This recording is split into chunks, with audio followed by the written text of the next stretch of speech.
Pemirsa, masih bersama kami dalam Berita Banjarmasin. Bagi Anda yang baru bergabung, berikut Berita Banjarmasin utama hari ini. Ingin berkonsultasi permasalahan rumah tangga dengan pihak kepolisian, seorang ibu muda malah ditangkap karena kedapatan membawa narkoba jenis sabu-sabu.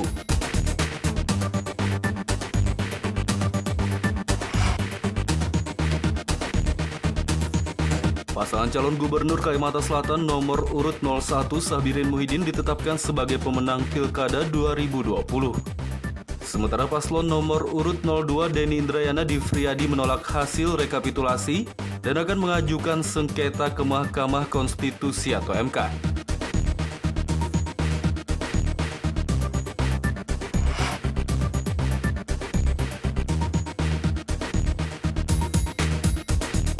Guna mencegah kasus penyebaran COVID-19 kembali melonjak di Banjarmasin, pemerintah setempat mengimbau warga tak usah keluar daerah saat libur Natal dan Tahun Baru atau Nataru.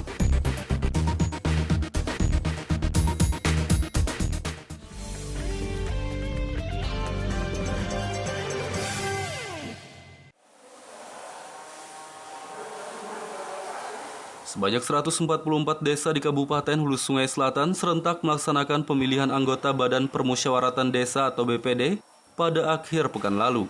Pemilihan anggota BPD kali ini dilaksanakan dengan pemungutan suara seperti pilkada.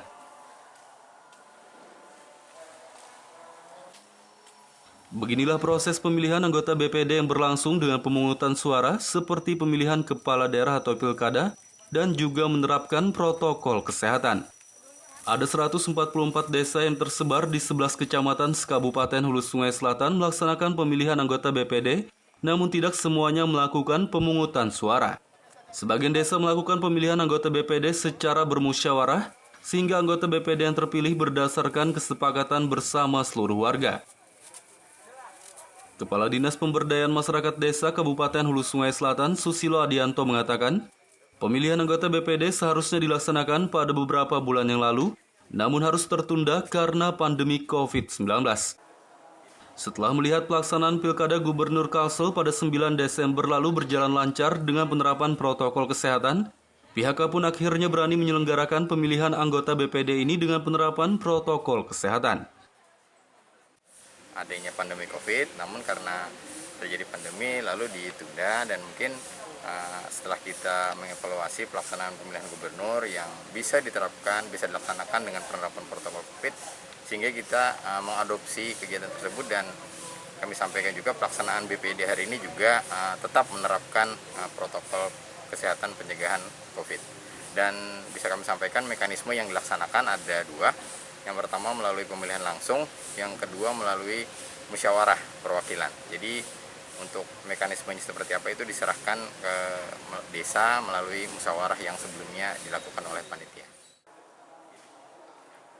Sementara Bupati Kabupaten Hulu Sungai Selatan, Ahmad Fikri mengapresiasi pelaksanaan pemilihan anggota BPD dengan penerapan protokol kesehatan. Menurutnya pelaksanaan pemilihan anggota BPD berjalan lancar dan semua pemilih mentaati protokol kesehatan yang sudah ditetapkan. Tadi sudah mantau beberapa TPS ya. Ternyata pemilihan BPD sangat berbeda dengan pemilihan kepala daerah. Karena selain memilih keterwakilan BPD juga dia harus memilih calon perempuan. Dan formatnya di sini juga per RT kan. Sehingga pemilihan tidak selesai hari ini. Ada beberapa hari ke depan karena pemilihan cuma banyak termasuk di Tibung Raya udah terbagi 5 TPS juga. Dan ini dimungkinkan secara aturan ya. Jadi pemilihannya bisa beberapa hari. Cuma pemilihan tidak ada pemilihan langsung, ada yang musyawarah. Nah, jadi ini tergantung kepada kesepakatan mereka. Jadi ini keterwakilan RT ya, keterwakilan RT. Jadi di pantauan kita alhamdulillah lancar-lancar saja dan protokol kesehatan dijaga karena tidak ada sempat duduk lama. Pelaksanaan pemilihan anggota BPD kali ini sangat berbeda dibandingkan pemilihan anggota BPD sebelumnya. Karena selain menerapkan protokol kesehatan, calon anggota BPD kali ini tak hanya diikuti kandidat pria saja, tapi juga ada kandidat wanita.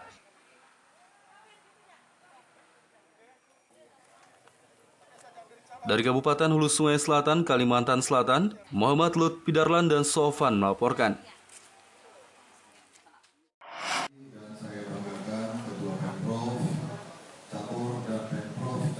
Jumlah atlet Kalimantan Selatan yang akan diberangkatkan untuk Pekan Olahraga Nasional atau PON di Papua 2021 mendatang dikurangi.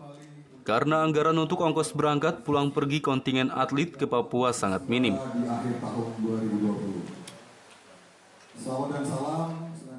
Ketua Umum KONI Kalimantan Selatan Bambang Heri Purnama mengatakan, atlet yang akan diberangkatkan mengikuti ajang PON di Papua 2021 mendatang tidak sebanyak saat PON di Jawa Barat 2016 lalu. Menurutnya hanya atlet peraih medali emas dan medali saja yang akan diprioritaskan untuk mengikuti ajang tersebut. Hal ini dikarenakan anggaran untuk kontingen atlet Kalsel yang diberangkatkan nanti sangat minim sehingga harus menyesuaikan. Justru PON 2021 di Papua ini kan besar biayanya. Jangan sampai kita tidak bisa pulang, saya bilang gitu kan. Ya? Berapa usulannya, Pak? Ya nantilah, ya dihitung. Dan kita tidak minta mulu-mulu lebih-lebih, yang penting cukup dan bisa kita mempertahankan prestasi kita atau menambah perolehan medali pada setelah Papua, setelah acara PON 19 di Jabar. Gimana soal anggaran, apakah tidak jauh berbeda dengan PON Jabar kemarin, Pak? Ya kalau Jabar kan dekat dan kita pakai mobilisasinya enak. Kalau di sana itu kita tempatnya jauh-jauh dan kita mungkin tidak bisa bolak-balik ya. Heri berharap pemerintah Kalsel menambah anggaran untuk kontingen atlet PON Papua karena biaya berangkat pulang pergi ke Papua sangat besar, tidak seperti PON di Jawa Barat yang lalu. Dari Banjarmasin, Kalimantan Selatan, Muhammad Lutfi Darlan dan Ahmad Fauzi melaporkan.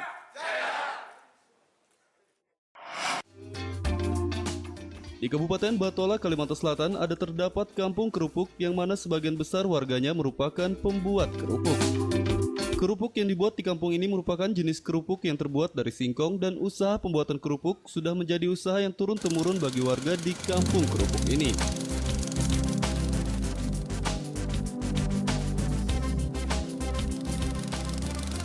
Kampung kerupuk ini terdapat di Desa Sungai Sahurai, Kecamatan Rantau Badauh, Kabupaten Batola.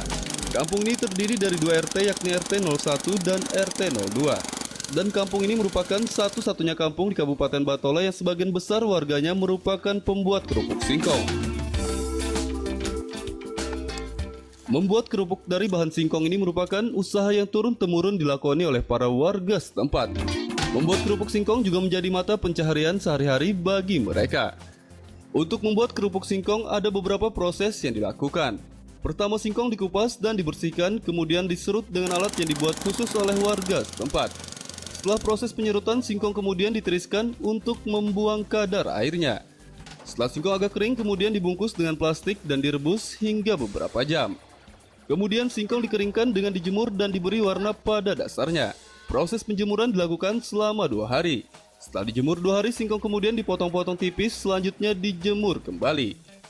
Salah seorang pembuat kerupuk usai mengatakan hasil olahan kerupuk singkong biasanya dijual tidak hanya di wilayah Kalimantan Selatan, tetapi hingga ke wilayah Kalimantan Tengah dan wilayah Kalimantan Timur. Penjualan kemana aja nih, Pak? Ini ke Sampit, Langka, Samarinda. Dalam sebulannya tuh produksinya berapa banyak? Ke 6 pikul. Berapa orang ngerjakan? 1 buah rumah. Sebuah rumah. Per kilo atau gimana, Pak, jualnya? Per kilo Harga per kilonya berapa? 12.000. 12.000. Kerupuk apa namanya nih, Pak? Kerupuk Jawa wes ini umumnya. Sementara menurut Kades Sahurai, pembuatan kerupuk ini sudah ditekuni oleh para warganya kurang lebih sejak 25 tahun lalu, yang mana dulunya bahan bakunya cukup berlimpah dengan hasil yang lumayan. Hingga saat ini pembuatan kerupuk masih dilakoni warga sebagai mata pencaharian mereka. Ya kebetulan hampir 25 tahunan lewat. Karena kebetulan kemarin itu bahan baku seperti bahasa kita singkong atau jawau. Kemarin itu begitu ditanam, ditanam tajaknya udah tumbuh. Nah, saat itu dijual ke Payu, kemana-mana jual ke Tawa, ada coba-coba bikin keropokan ya Pak. Setelah itu alhamdulillah kayaknya sudah berkembang bagus, hasilnya menguntungkan, Lalu warga-warga di sini kan karena ada contoh terbagus, lalu empat-empatan Pak. Nah, kurang lebih hampir 25 tahun sampai 2019 ini, alhamdulillah warga kita 2 RT ini udah rata-rata lah habis ke perumahan kan, habis ke sawah, bulik atau ke rumah langsung menggawe ini Pak tambahan.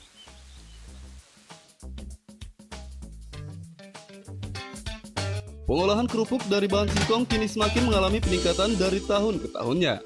Namun terkadang bahan baku yang sulit didapat menjadi kendala bagi para warga untuk membuat kerupuk.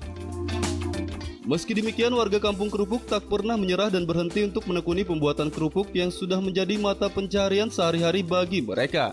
Karena pembuatan kerupuk juga merupakan usaha warisan yang sudah diturunkan turun-temurun oleh orang tua mereka. Muhammad Lutfi Darlan dan Ibrahim melaporkan dari Kabupaten Batola, Kalimantan Selatan.